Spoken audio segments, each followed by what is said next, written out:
Why do we fall ill? Guys 2020 के इस साल ने हमें एक बात तो समझा दी कि हेल्थ इज़ वेल्थ। हमने हमारे आसपास कितने लोगों को देखा होगा जो कि कितनी सारी हेल्थ प्रॉब्लम से डील करते हैं।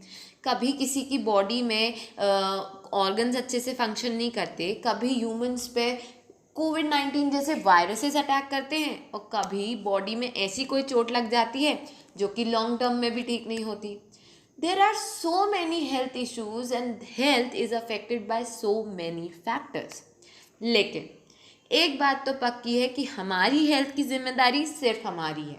So guys, in this video we are discussing about कि हेल्थ होती क्या है, पर्सनल एंड कम्युनिटी इश्यूज क्या होते हैं, ये कम्युनिटी हमारी हेल्थ को कैसे इफेक्ट करती है, हेल्थ का मतलब क्या है और डिसीज़ ना होने का मतलब क्या है। ठीक है, डिसीज़ होती क्या है और उसके कॉजेज़ क्या हैं। Also we will be discussing about infectious and non infectious disease. So everyone, to understand everything better, you have to watch this video till the end.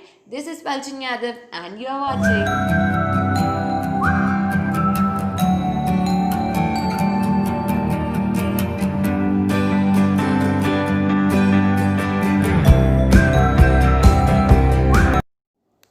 So everyone, what is health? अगर मैं आपसे simply पूछूं कि आप health से क्या समझते हैं तो आई नो 80 to 90% लोग ये आंसर देने वाले हैं कि मैम हेल्थ का मतलब होता है अपनी बॉडी का ध्यान रखना, अच्छे से एक्सरसाइज करना, अपनी बॉडी को साफ रखना और अच्छी न्यूट्रिशियस फूड को खाना, राइट? यानी कि good body is equals to healthy. लेकिन अगर मैं आपसे पूछूं कि एक ऐसा इंसान है जो कि बॉडी वाइज तो ठीक है, फिट है, अच्छी बॉडी है, नीट एंड क्लीन रहता है, अच्छा खाना खाता है, लेकिन हमेशा अकेले बैठा रहता है, एक कमरे में बंद रहता है और हमेशा रोता रहता है, टेंशन में रहता है, तो क्या ऐसे इंसान भी हेल्दी होते हैं जो बॉडी वाइज तो फिट हैं लेकिन मेंटली किसी टेंशन में हैं या दुखी हैं या अपसेट हैं? So guys the answer is no, क्योंकि हेल्थ का मतलब सिर्फ फिजिकली फिट होना नहीं होता है। हेल्थ का मतलब होता है फिजिकली, मेंटली और सोशली फिट होना, अच्छा होना। क्या कहने का मतलब है, चलो समझते हैं। Let's see.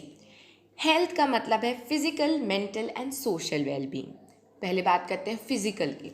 फिजिकल का मतलब होता है आपकी बॉडी को कोई डिसीज़ ना हो, आपकी बॉडी फिट एंड फाइन हो, मतलब आप अच्छा खाना खाते हो, नीट एंड क्लीन रहते हो, आपको कोई बीमारी नहीं है आपकी बॉडी में, अंदर बाहर फिजिकली आपको कोई प्रॉब्लम नहीं है, देन आप फिजिकली फिट होते हो या फिजिकली हेल्दी होते हो। मेंटल हेल्थ, आज के टाइम में हम मेंटल हेल्थ बहुत सुनते हैं कि मेंटल हेल्थ इज़ इम्पॉर्टेंट, क्योंकि there are so many people. जैसे फॉर एग्जांपल अगर किसी बच्चे ने कोई एंट्रेंस एग्ज़ाम दिया, वो फेल हो गया, तो कई बच्चे इस फेलियर को सह नहीं पाते हैं, है ना, तो वो मेंटली डिप्रेस हो जाते हैं, या फिर कुछ लोग तो इवन आप सुनते होंगे कि बच्चों ने सुसाइड कर ली, है ना। देन देयर आर पीपल, कोविड-19 में आपने देखा होगा बहुत से ऐसे लोग थे जिनके बिजनेस बंद हो गए, बहुत सारा कर्जा हो गया। तो जब ऐसी कुछ सिचुएशंस होती है तो मेंटल प्रेशर बहुत बढ़ जाता है। इवन अगर आपके घर में किसी आपके बहुत करीबी की डेथ हो जाती है ना, तो भी आप उस प्रेशर, मतलब वो चीज़ मेंटली कई लोग हैंडल नहीं कर पाते, है ना। तो मेंटल इलनेस, ऐसा नहीं बोलना चाहिए कि पागलपन है कि लोग पागल हो जाते हैं, नहीं। Mental health is important. Mental health का मतलब होता है आप किसी डिप्रेशन, सैडनेस, अपसेटनेस या किसी से कोई लड़ाई झगड़ा, कोई ऐसी चीज़ जो कि आप डील नहीं कर पा रहे हो मेंटली, है ना, किसी चीज़ से जब आप मेंटली डील नहीं कर पाते, उसके बारे में बार बार सोचते हो, बहुत ज़्यादा उससे डिप्रेस हो जाते हो, तब आप मेंटली फिट नहीं होते, मेंटली हेल्दी नहीं होते, है ना। So mental health is important, क्योंकि आज के टाइम में गाइस बहुत सारी चीज़ें हैं, इतना ज़्यादा हमारी कंट्री में तो कोविड-19 की वजह से अनएम्प्लॉयमेंट ज़्यादा आ गया है, फिर there are so many thing, poverty and so many things going on. तो this is really important, we need to support others, है ना। दूसरा अगर कोई प्रॉब्लम है तो आपको उनको सपोर्ट करना चाहिए, समझना चाहिए। ऐसा नहीं कि अरे ये तो चिड़चिड़ाता ही रहता है ना, etcetera, no. So this is what mental health is. So अगर आप फिज़िकली फ़िट हैं और मेंटली फ़िट हैं तो ठीक है, लेकिन आपको सोशली भी फ़िट होना होगा, यानी कि सोशल हेल्थ भी मैटर करती है। सोशल हेल्थ क्या होती है? सोशल हेल्थ का मतलब होता है आपकी कम्युनिटी में दूसरे लोगों से रिलेशंस कैसे हैं। आप हमेशा सबसे अच्छे से बात करते हो या हमेशा गुस्से में रहते हो, चिड़चिड़े रहते हो, लड़ाई झगड़ा करते हो, चीज़ें फोड़ देते हो, दूसरों का नुकसान करते हो, है ना। फॉर एग्जांपल ये जो लोग चोरी करते हैं, मर्डर करते हैं, टेररिस्ट हैं या फिर रेपिस्ट हो गए, ये जो भी लोग हैं सोसाइटी में, है ना, जो सोसाइटी का बुरा कर रहे हैं, दूसरों से अच्छे से बिहेव नहीं कर रहे, उनका बुरा कर रहे हैं, ये सब क्या है? ये सारे लोग सोशली अनहेल्दी हैं, है ना। कभी आपने देखा होगा आपकी कॉलोनी में भी कोई अंकल ड्रिंक करके आ गए और हल्ला मचा दिया, तो वो इंसान क्या है? वो सोशली अनहेल्दी है। तो सोशली हेल्दी होना ज़रूरी है, हर किसी से अच्छे से रिलेशन मेंटेन करके रखना, और हमारी वजह से किसी और को कोई प्रॉब्लम ना हो उसका हमें ध्यान रखना चाहिए। That is socially being healthy. तो अब हमें एक बात बहुत अच्छे से समझ में आ गई कि हेल्थ का मतलब बॉडी नहीं है, हेल्थ का मतलब बॉडी, माइंड और सोशल वेलबींग तीनों है, राइट। अब अगर मैं आपसे बोलूँ कि आपको रहना है हेल्दी, तो आपके मन में ये सवाल आएगा कि इन तीनों चीज़ से हमारी हेल्थ पे इफ़ेक्ट पड़ता है, तो हम किन किन चीज़ों का ध्यान रखें ताकि हम हमेशा हेल्दी रहें। So first thing that you need to consider to be healthy is your environment, है ना। अगर आपको हेल्दी रहना है तो आप जहाँ रहते हैं वो जगह साफ़ सुथरी होनी चाहिए, चाहे फिर वो आपका घर हो, चाहे फिर वो आपके घर के पास आपकी सोसाइटी हो। वहाँ कूड़ा जमा नहीं होना चाहिए, ओपन ड्रेन्स नहीं होने चाहिए, पानी कलेक्ट नहीं होना चाहिए, क्योंकि जब पानी कलेक्ट होता है तो वहाँ पे बहुत सारे मच्छर मतलब मॉस्किटोज़ जन्म लेते हैं ना, तो वो मॉस्किटोज़ आपको बहुत सारी बीमारियां दे सकते हैं, है ना। फिर अगर गार्बेज है तो मक्खियाँ हैं और गंदगी है, तो जहाँ बहुत गंदगी होती है वहाँ बहुत बीमारियां होती हैं। तो चाहे फिर वो आपके घर के बाहर हो, चाहे फिर वो आपके घर के अंदर हो, तो आपकी रिस्पॉन्सिबिलिटी है आप अपने घर को साफ़ रखें। अपना जो भी कूड़ा है वो जो भी आपके घर के बाहर आते होंगे ना कूड़ेदानी वाले, तो उनको दें, है ना। और पानी कलेक्ट होने ना दें कहीं, अपने घर में भी और घर के बाहर भी। सो दैट इज़ योर रिस्पॉन्सिबिलिटी, ताकि आपको या आपके आसपास किसी को भी कूड़े या एनवायरनमेंट की वजह से कोई भी बीमारी ना हो।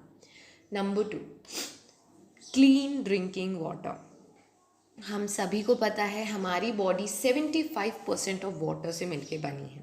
तो अगर हम ख़राब पानी पीते हैं, कंटेमिनेटेड वाटर जो कि साफ़ नहीं है, जिसमें बहुत सारी गंदगी मिली हुई है, बैक्टीरिया जब पता नहीं क्या क्या है, अगर आप ऐसा पानी इनहेल करते हो, देन बिलीव मी आपको कितनी बीमारियां हो सकती हैं आप सोच नहीं कर सकते।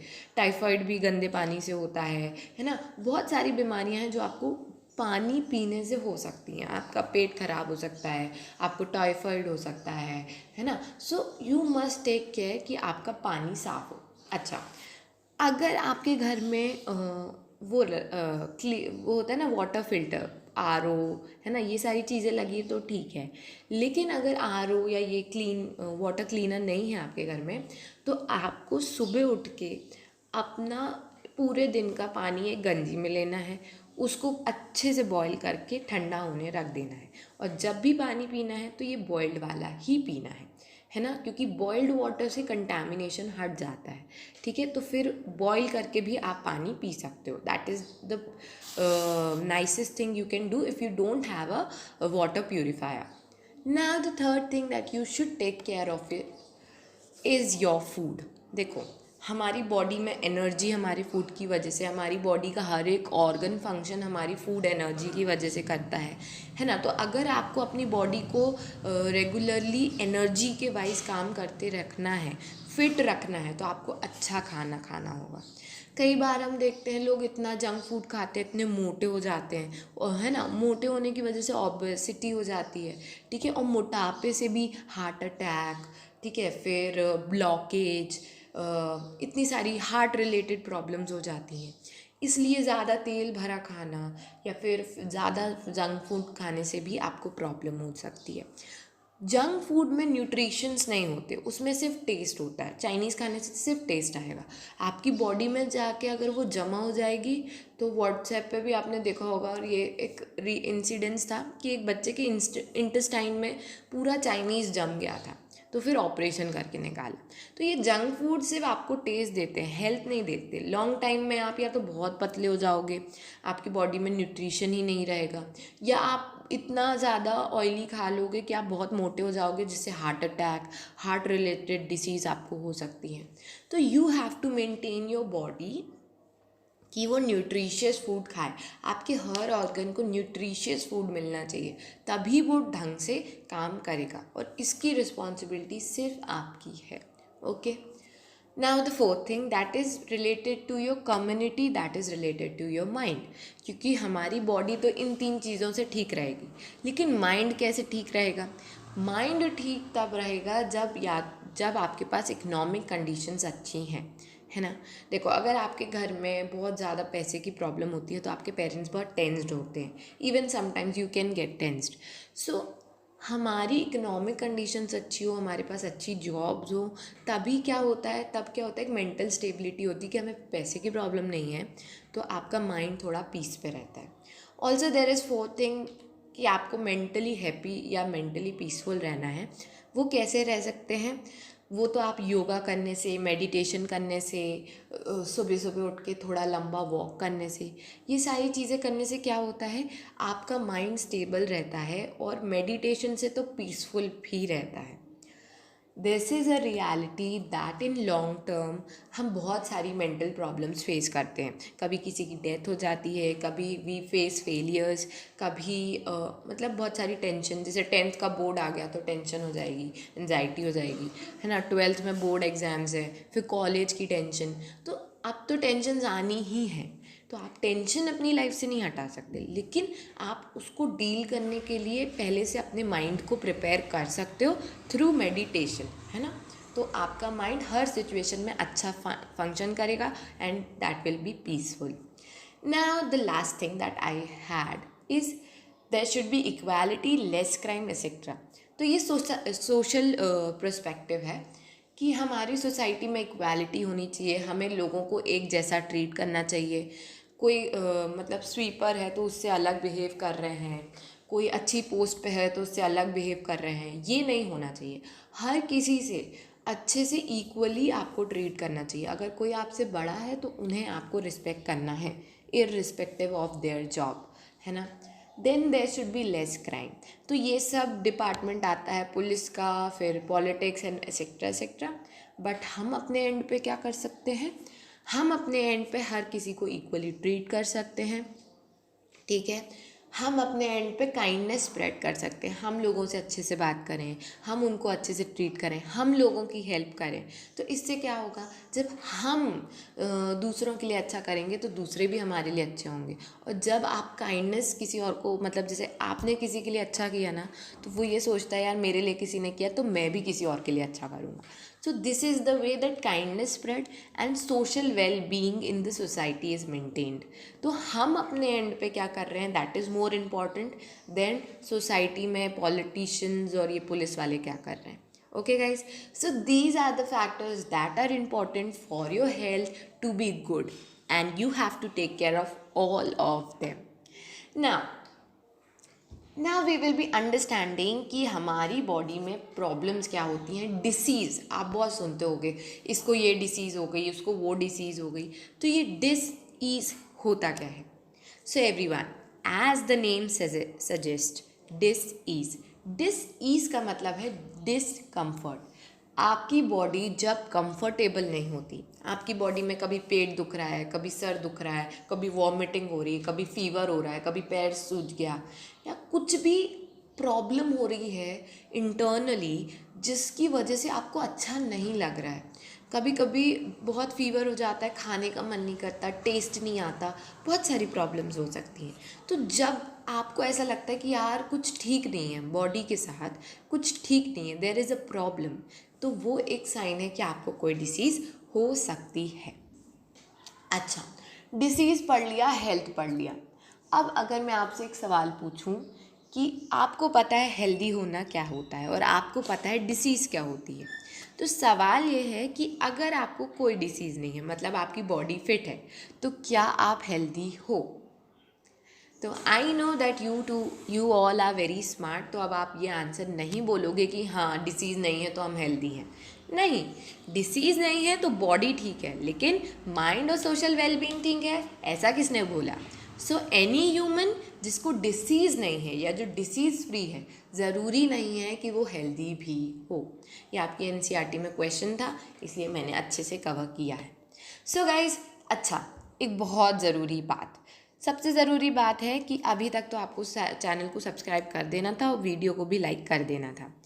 द नेक्स्ट थिंग इज़, ज़रूरी ये है कि नीचे डिस्क्रिप्शन बॉक्स में मैंने एक क्विज़ का लिंक दिया है, जो कि मैं अपने हर वीडियो में देती हूँ, जो कि इस पूरे वीडियो का एक टेस्ट है, छोटा सा टेस्ट है कि आपने क्या पढ़ा, क्या सीखा। ओके, तो अगर आप इस पूरी वीडियो को देखने के बाद नीचे डिस्क्रिप्शन में जाके उस क्विज़ लिंक पे क्लिक करके क्विज़ को अटेंड करते हो, तो सबसे इम्पॉर्टेंटली आपने जो पढ़ा वो आपको समझ में आ गया, डन हियर। आपने उस चीज़ के क्वेश्चंस कर लिए, प्रैक्टिस कर लिया, तो 80 to 90% क्या होगा, आपको चीज़ें यहीं के यहीं पूरी वीडियो की याद हो जाएंगी after you attempt the questions, है ना। तो मैं यही बोलूँगी कि क्विज़ अटेंड करना, वीडियो ख़त्म होते ही जाना, 5 मिनट का क्विज़ है, उसको लिंक पे क्लिक करो, वो ओपन हो जाएगा और 5-10 क्वेश्चन होंगे जस्ट रिलेटेड टू आज जो मैंने पढ़ाया, ताकि जो भी पढ़ा है क्वेश्चंस के थ्रू वो आपके दिमाग में बैठ भी जाए अच्छे से। Now let's move forward to the next thing that says disease और इलनेस में क्या अंतर है। आप बहुत दफ़ा सुनते होगे, भाई आई एम इल, है ना, यार आज तो मैं इल हूँ, I am too ill to go to school today, है ना। या फिर आप बहुत बार सुनते हो यार उसको तो ऐसी ऐसी डिसीज हो गई है, वो तो महीनों स्कूल नहीं आने वाला, उसको इतनी प्रॉब्लम हो गई बॉडी में। तो ये इलनेस और डिसीज़ में डिफरेंस क्या होता है? Let me clear that for you. Illness का मतलब होता है छोटी मोटी डिस्कम्फर्ट जो कि आपके बॉडी में हो सकती है। जैसे आज बहुत ज़्यादा ऑफिस में कंप्यूटर पे काम कर लिया, नेक पेन हो रहा है, सर दुख रहा है, ये क्या है? ये इलनेस है। आज बहुत ज़्यादा वर्कआउट कर लिया जिम में, पूरी बॉडी पेन कर रही है, ये क्या है? ये इलनेस है। आज बहुत ज़्यादा पढ़ लिया, है ना, या बहुत ज़्यादा ट्रैवलिंग कर ली जिसकी वजह से फीवर आ गया, तो क्या बोलोगे आप? I am ill. तो इलनेस छोटा मोटा डिस्कम्फर्ट है जो आपकी बॉडी को डे टू डे लाइफ में हो सकता है, लेकिन डिसीज़ एक डिस्कम्फर्ट है जो आपकी बॉडी में प्रॉब्लम्स क्रिएट कर सकता है even in long term. So I hope इससे आपको समझ में आया होगा कि इलनेस और डिसीज़ में अंतर क्या है। Now everyone, let's talk about कि गुड हेल्थ और बैड हेल्थ क्या होती है। ये आपकी बुक में अच्छे से समझाया गया है कि गुड हेल्थ क्या होती है। देखो यार, हर इंसान के लिए गुड हेल्थ और बैड हेल्थ का अलग अलग मतलब होता है। जैसे अगर एक डांसर है, तो डांसर का क्या मतलब है? डांसर का मतलब है कि वो अच्छे से डांस कर सके, अपनी बॉडी को हर डिफ़िकल्ट मूव में स्ट्रेच कर सके। लेकिन अगर किसी दिन उस डांसर की बॉडी स्ट्रेच नहीं हो रही या कहीं किसी पार्ट में स्वेलिंग आ गई है, तो वो क्या बोलेगा? Today I am at bad health. क्यों? क्योंकि आज मैं डांस नहीं कर सकता ना, जो मेरा नॉर्मल काम है मैं वो नहीं कर पा रहा हूँ, just because of a small problem, है ना। लेकिन इसका मतलब ये नहीं है कि उसको कोई डिसीज़ हो गई है, ये है ना, वो पूरी बॉडी उसकी ठीक है, कोई प्रॉब्लम नहीं है, मेंटली अच्छा है, सोशली अच्छा है, बॉडी में भी कुछ नहीं है, बस छोटा मोटा एक क्रैक आ गया या छोटी मोटी सी उसको पेन हो रहा है जिसकी वजह से वो आज डांस नहीं कर पाएगा, तो वो क्या बोलेगा? I am at bad health today. फिर वैसे ही एक म्यूजिशियन हो गया, म्यूजिशियन तो ये क्या होता है? ये गाने गाने वाले लोग होते हैं, अरिजीत सिंह, है ना। तो अगर अरिजीत सिंह को गाना गाना है तो उसकी ब्रीदिंग कैपेसिटी अच्छी होनी चाहिए, अच्छे से सांस लेना चाहिए, है ना। म्यूज़िक में ब्रीदिंग इज़ वेरी इंपॉर्टेंट। ना अगर अरिजीत सिंह का आज गला ठीक नहीं है, तो इसका मतलब ये तो नहीं है कि उसको कोई बीमारी हो गई है, उसकी बॉडी ठीक नहीं है, या मेंटली वो अच्छा नहीं है, सोशली अच्छा नहीं है ना। तो वो तीनों फैक्टर्स से अच्छा है, बस आज उसका गला ठीक नहीं है ना। तो क्या बोलेगा वो? भाई यार, I am at bad health today, I can not sing. तो गुड हेल्थ और बैड हेल्थ में हर किसी के लिए कुछ अलग अलग मतलब हो सकते हैं अकॉर्डिंग टू देयर प्रोफेशन या जो वो काम करने जा रहे हैं, ठीक है। इसका मतलब ये ज़रूरी नहीं है कि आपको कोई बीमारी हो ही गई हो, है ना। सो आई होप गाइज आपको गुड हेल्थ और बैड हेल्थ का मतलब अच्छे से समझ में आ रहा है। ओके, नाउ अब हमने बात कर ली है कि हेल्थ क्या है, डिसीज़ क्या है, गुड हेल्थ, इलनेस, सब समझ लिया। लेकिन अब हम समझेंगे the very important thing that is कि कितने तरह की डिसीज़ेस होती हैं, ठीक है। Types of diseases, types of diseases में सबसे पहले हम बात करने वाले हैं टाइम ड्यूरेशन। टाइम ड्यूरेशन मतलब कुछ डिसीज़ होती हैं जो छोटे समय को होती हैं, कुछ डिसीज़ होती हैं जो लाइफ लॉन्ग होती हैं, तो उस बेसिस पे कितने टाइप की डिसीज़ होती हैं। सो गाइस, टाइम बेसिस पे 2 टाइप की डिसीज़ होती हैं। पहली है एक्यूट डिसीज़। एक्यूट वर्ड का मतलब होता है स्मॉल, ठीक है। तो एक्यूट डिसीज़ वो होती हैं जो छोटे समय के लिए होती हैं, जैसे आपको 1-2 दिन का फीवर आ गया, चिकन पॉक्स 1 हफ्ते में ठीक हो जाएगा, common cold within 1 week वो ठीक हो जाएगा, है ना। तो जो स्मॉल ड्यूरेशन यानी कि जो छोटे समय में डिसीजेज़ होती हैं वो क्या होती हैं, एक्यूट डिसीजेज़। क्रॉनिक डिसीज़ वो डिसीज़ होती है जो लंबे समय तक के लिए होती है, सालों साल के लिए होती है, या फिर जो कि लाइफ लॉन्ग होती है, मतलब जब तक डेथ नहीं होगी तब तक वो डिसीज़ होगी, जैसे कि डायबिटीज़, शुगर, एड्स, कैंसर, ये सारी क्या है, लॉन्ग टर्म डिसीज़ हैं। ये जल्दी ठीक नहीं होती, इनको सालों लगते हैं, ठीक है। अब हमने बात कर ली एक्यूट और क्रॉनिक की। अब there are another type of diseases जो कि एक होती है इन्फेक्शियस और एक होती है नॉन इन्फेक्शियस। इन्फेक्शियस का आज की डेट में सबसे बड़ा एग्जाम्पल है कोविड-19। कोविड-19 किससे होता है, वायरस है वो, है ना। तो इन्फेक्शियस डिसीज़ आपको कोई जर्म्स से होती है, मतलब आप किसी के कांटेक्ट में आए, उनके जर्म्स आप में आ गए तो आपको वो बीमारी हो जाएगी, right. Whereas non infectious disease कोई जर्म से नहीं होती। जैसे अगर मुझे कोई नॉन इन्फेक्शियस डिसीज़ है, जैसे कि डायबिटीज़ है, तो आप मुझसे मिलने आओगे तो आपको डायबिटीज़ नहीं होगा, है ना। तो इन्फेक्शियस डिसीज़ का सबसे बड़ा एग्जाम्पल कोविड-19, आप उससे समझ सकते हो। नॉन इन्फेक्शियस डिसीज़ का सबसे बड़ा example cancer, diabetes, high blood pressure, high tension, या फिर मेंटल भी कुछ बीमारियां हो सकती हैं। सो ये जो नॉन इन्फेक्शियस है वो फैलेंगी नहीं, वो जर्म्स से नहीं होती हैं। लेकिन इन्फेक्शियस डिसीज़ फैल भी सकती है और एक आधा फैलती नहीं भी है, जैसे कि इन्फेक्शियस डिसीज़ मोस्टली फैलती हैं गाइस, जैसे कि आपने कोविड-19 देखा होगा, ये इन्फेक्शियस डिसीज़ है। चिकन पॉक्स अगर मुझे है और आप मेरे कांटेक्ट में आए तो आपको भी हो जाएगा। टीबी मुझे है, आप मेरे कांटेक्ट में आए तो आपको भी हो जाएगा। तो ये सारी क्या है, इन्फेक्शियस हैं, एक से दूसरे इंसान में फैलती जाती हैं। इसलिए आज हम लॉकडाउन की सिचुएशन में हैं, हम घरों में बंद क्यों हैं इतने महीनों से, क्योंकि ये फैलने वाली बीमारी है, इन्फेक्शियस डिसीज़ है। आप किसी और के कांटेक्ट में आओगे आपको भी हो जाएगी, इसलिए तो लॉकडाउन किया था ना कि बीमारी ना फैले।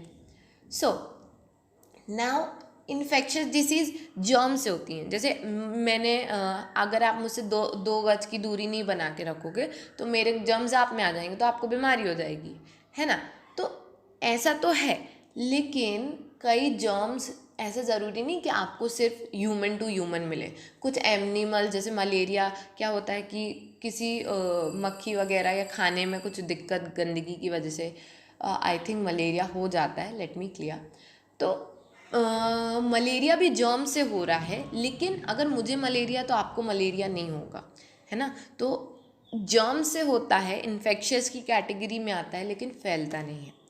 So guys, these were the 4 types of disease, कि एक तो छोटी टाइम के लिए, एक बड़े टाइम के लिए, एक जो फैलती हैं, एक जो फैलती नहीं हैं। लेकिन इनसे ऊपर भी बहुत तरह की डिसीज़ेस हो सकती हैं जो कि या तो आपकी बॉडी में मैल न्यूट्रिशन है, यानी कि आप अच्छा खान पान नहीं है आपका, आपकी बॉडी में न्यूट्रिशन की कमी है, तो आपको कुछ तरह की डिसीज़ेस हो सकती हैं, ठीक है। फिर हेरिडिटी से आपको डिसीज़ेस हो सकती हैं और ऑर्गन डायफंक्शन से भी हो सकती हैं। चलो समझते हैं। मैल न्यूट्रिशन, हेरिडिटी, ऑर्गन डायफंक्शन। मैल न्यूट्रिशन मतलब आपकी बॉडी में न्यूट्रिशन की कमी, खान पान अच्छा नहीं होना, न्यूट्रिशन ना होना, उससे आपको बहुत तरह की बीमारियां लग सकती हैं। ठीक है। जैसे कि नाइट ब्लाइंडनेस उनमें से एक है। नाइट ब्लाइंडनेस किसी न्यूट्रिशन की कमी की वजह से होती है ना। हम बोलते हैं विटामिन डी की कमी की वजह से ये बीमारी हो जाएगी, विटामिन ए की कमी की वजह से ये हो जाएगा, विटामिन सी की कमी की वजह से ये वाली बीमारी हो जाएगी। तो there are so many diseases that come into our body because of lack of nutrition, है ना। आपने भी पढ़ा होगा, एक पूरा चार्ट होता था छोटी क्लास में, vitamin, lack of vitamin A causes night blindness, lack of vitamin D causes this, है ना। तो there are so many diseases जो आपको न्यूट्रिशन की कमी की वजह से हो सकती है। फिर बात करते हैं हेरिडिटी की। सबसे पहली बात तो हेरिडिटी होता क्या है। हेरिडिटी का मतलब है आपके पेरेंट्स में किसी एक को या दोनों को एक बीमारी थी, जैसे मान लो शुगर। तो अगर आपके पेरेंट्स को शुगर थी तो बहुत ज़्यादा चांसेस हैं कि आपको भी शुगर हो सकती है। क्यों? क्योंकि हेरिडिटी है, माँ बाप से आपको वो बीमारी बिल्कुल मिल चुकी है ना। तो अगर कलर ब्लाइंडनेस था आपके पापा को तो वो बीमारी हो सकता है आपको मिल गई हो हेरिडिटी के थ्रू, उनके जीन्स आप में आ गए हों जिसकी वजह से वो बीमारी उनको थी तो आपको भी हो सकती है। तो आपने बहुत बार सुना होगा, अरे परिवार में इनको बीमारी थी, अरे इसको भी हो सकती है ना, या फिर उनको थी इसलिए इसको हो गई। तो दिस इज़ रियली ट्रू कि हेरिडिटी की वजह से, मतलब आपके एंसेस्टर्स को थी तो आपको हो सकती है, उनके जीन्स आप में आ सकते हैं। Now again the third thing is organ dysfunction. Organ dysfunction का मतलब होता है आपका कोई ऑर्गन बॉडी के अंदर, किडनी, लिवर, हार्ट वगैरह वगैरह, ब्रेन, ये सारी चीज़ें क्या, ये अच्छे से फंक्शन नहीं कर रही। डाइजेस्टिव सिस्टम, ये सारे क्या है, ये ऑर्गन्स हैं, ये अच्छे से फंक्शन नहीं करेंगे अगर, तो आपको बहुत अलग अलग टाइप की बीमारी हो सकती है। जैसे अगर लिवर अच्छे से फंक्शन नहीं करता तो आपको डायबिटीज़ हो जाती है ना। आपकी जो वो होती है ना, हार्ट की पंपिंग अच्छे से नहीं हो रही है तो आपको ब्लॉकेज हो सकता है, हार्ट अटैक आ सकता है। सो this is the importance of organ. Organ का अच्छा फंक्शन करना बहुत ज़रूरी है, नहीं तो आपको बड़ी बड़ी बीमारियाँ हो सकती हैं। नाउ गाइज, हम समझ चुके हैं कि टाइप्स ऑफ डिसीजेस क्या है। एक्यूट यानी कि जो स्मॉल समय के लिए हो रही है, क्रॉनिक जो लंबे समय के लिए हो रही है, इन्फेक्शियस जो जर्म से हो रही है, नॉन इन्फेक्शियस जो जर्म से नहीं हो रही है, माल न्यूट्रिशन से भी बीमारियां हो रही हैं, ऑर्गन डायफंक्शन से भी हो रही हैं, हेरिडिटी से भी हो रही हैं। तो ये है टाइप्स ऑफ डिसीजेज, यानी कि कितनी तरह की बीमारियां आपको हो सकती हैं। लेकिन on the top of that, होती क्यों है, कॉजेस क्या है, एक डिसीज़ के होने का कारण क्या क्या हो सकता है। तो उनमें से कुछ हम डिस्कस कर चुके हैं, कुछ अभी और फिर बता देते हैं। पहला कारण है वायरस, बैक्टीरिया, जो ऑर्गेनिजम्स यानी कि माइक्रोब्स होते हैं। जैसे कि मुझे बीमारी है, आपको मेरे जर्म्स लग गए, आपको बीमारी हो जाएगी। तो ये वायरस, बैक्टीरिया, फंगी, ये जो ऑर्गेनिजम्स होते हैं जो एक से दूसरे में चले जाते हैं जिसकी वजह से बीमारी फैलती है, पहला कारण ये हो सकते हैं। दूसरा कारण अगेन, आपकी मम्मी पापा को बीमारी थी तो आपको हो गई, यानी कि हेरिडिटी या फिर जेनेटिक डिफरेंस, ठीक है। तीसरा कारण आपकी बॉडी में माल न्यूट्रिशन है, आपको न्यूट्रिशन अच्छे से नहीं मिला है, तो विटामिन ए की कमी, ब्लाइंड लाइन, विटामिन बी, सी, डी, जिसकी भी आपको कमी होगी उससे रिलेटेड आपको एक बीमारी हो सकती है। इसलिए आपको अपनी बॉडी में न्यूट्रिशंस का ध्यान रखना है, ठीक है। फिर then can be poverty and lack of public service. Poverty and lack of public service का क्या मतलब है, गरीबी है तो खाना नहीं मिल रहा, पानी नहीं मिल रहा, ढंग का पानी नहीं मिल रहा, उससे बीमारियां फैल रही हैं। Again lack of public service, lack of public service का मतलब है कि आपके आसपास बहुत गंदगी है, ओपन ड्रेन्स हैं, कूड़ा कचरा फैला है, उससे क्या है, मक्खियाँ, मच्छर जन्म लेते हैं और फिर बीमारी फैलाते हैं। So that is also like important to be known, right. So the very first thing was कि आपको ये सारी बीमारियां इन सब चीज़ों से हो सकती हैं। सो एवरीवन, ये थी सारी कॉजेज़ ऑफ डिसीजेज़। अब समझते हैं कि कौन से ऐसे ऑर्गेनिजम्स होते हैं जो कि हमारी बॉडी में डिसीजेज़ लेके आ सकते हैं। सो नंबर 1 इज़ वायरस, जैसे कि कोविड-19, bacteria, fungi, single celled animals, ठीक है, प्रोटोजोन्स एंड अगेन वॉर्म्स। ये सारे वो ऑर्गेनिजम्स हैं जो हमारी बॉडी में एंटर करके हमें एक डिसीज़ दे सकते हैं। फॉर एग्जाम्पल वायरस से आपको कोविड-19 हो सकता है, वायरस आपको एड्स दे सकता है, वायरस से डेंगू फीवर हो सकता है, बैक्टीरिया जैसी चीज़ें टीबी, कॉलरा, टाइफॉइड ये सारी बीमारियां देती हैं। फंगी जैसी मतलब फंगाई आपको स्किन इन्फेक्शन दे सकता है। और वॉर्म्स, एलिफेंटाइसिस एक करके बीमारी है जिसमें आपका एक पैर बहुत ज़्यादा स्वेल हो जाता है, दूसरे को कुछ नहीं होता। ये एक कॉमन बीमारी थी, पहले बहुत फैली थी, ठीक है। तो अच्छा, अब मन में एक सवाल आता है, ठीक है ये सारे ऑर्गेनिजम्स हमको बीमारी देते हैं, ठीक है, लेकिन कौन सी बीमारी देता है, कौन सा बैक्टीरिया, टाइफाइड, मतलब हमें क्या करना है कि वायरस हमको कोविड देता है, बैक्टीरिया हमें टाइफाइड देता है, ये सब जान के, है ना। तो guys this is very important to know कि कौन सा ऑर्गेनिज्म हमें कौन सी बीमारी देता है, क्योंकि हर ऑर्गेनिज्म का एक डिफरेंट फंक्शन होता है, वो हमारी बॉडी में डिफरेंटली अटैक करते हैं, इसलिए उन्हें डिफरेंट तरह की मेडिसिन से ट्रीट किया जाता है। आप बैक्टीरिया की दवाई, वायरस ने आपको अटैक किया है और बैक्टीरिया की दवाई खाओगे तो कुछ नहीं होगा, उल्टा हो सकता है कि मतलब कुछ साइड इफ़ेक्ट हो जाए। तो इसलिए ये जानना कि आपकी बॉडी में जो बीमारी है वो किसने कॉज की, वायरस ने, बैक्टीरिया ने, फंगी ने, वर्म ने, किसने। So this is very important to be known. So everyone, जैसे कि अगर हम एग्जाम्पल लें बैक्टीरिया का, बैक्टीरिया क्या करता है, आपके बॉडी में जाके एक पाथवे बनाएगा और बॉडी में अंदर जाके वो एक जगह जाएगा और वहाँ पे सेल वॉल बनाने लगेगा, और फिर वो सेल वॉल बन जाती है उसका प्रोटेक्शन, और वो उसके अंदर अच्छे आराम से मतलब बढ़ता जाता है और वहाँ पे ही वो रहता है। लेकिन एंटीबायोटिक्स यानी कि कुछ दवाइयाँ जो एंटीबायोटिक्स कहलाती हैं, लाइक पेनिसिलिन, ये क्या करती हैं, ये आपकी बॉडी में जाके उस बैक्टीरिया को सेल वॉल बनाने ही नहीं देती। तो जब वो बैक्टीरिया सेल वॉल नहीं बना पाता है तो वो अपने आप ही ख़त्म हो जाता है, यानी कि डेड हो जाता है। सो दिस इज़ द रीज़न कि एंटीबायोटिक्स बैक्टीरिया पे बहुत अच्छे से काम करती हैं। लेकिन अगर हम बात करें वायरसेस की, तो वायरसेस क्या करते हैं, वो आपकी बॉडी में जाएंगे और सेल के अंदर घुस जाएंगे। बैक्टीरिया कभी सेल के अंदर नहीं जाता, बैक्टीरिया सेल के बाहर रहता है, जबकि वायरस सेल के अंदर जाता है। सेल के अंदर जाके वो कोई सेल वॉल नहीं बनाता, कोई पाथवे नहीं होता, इसलिए वायरसेस पे कभी एंटीबायोटिक्स काम ही नहीं करती हैं, है ना।